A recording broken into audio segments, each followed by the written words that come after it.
You know, back in 2016, Miss Universe had Maxine Medina. Maria, welcome, Maxine!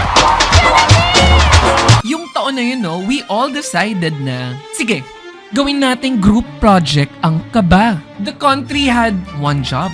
Manalo ulit ng Miss Universe. The goal was back-to-back daw, na para bang may punch card ang Miss Universe. So when Maxine showed up, hindi siya contestant.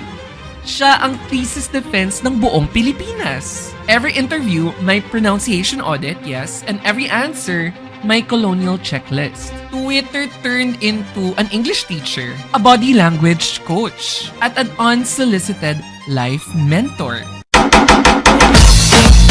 And let's be honest, no, ang harsh natin. Harsh! Na para bang may scorecard sa confidence, yes? At parang kasalanan ang kaba. And after all that noise, lahat ng lait, lahat ng kaba, lahat ng, ay, ba't ganyan? Ito yung nakakatuwang part about kay Maxine. Hindi siya umiyak, hindi siya nag-meltdown, hindi siya nag-explain, ngumiti lang siya. Ngiting, hindi siya nanalo, pero hindi rin siya nagmukhang talo. Rampang palaban, tuwid ang likod, smile ng babae na hindi bumigay kahit kinakabahan. No? And honestly, sa dami ng expectations na binuhos natin sa kanya, that ending was enough. Very 2016, very Pinay. Iconic. Like and follow for more.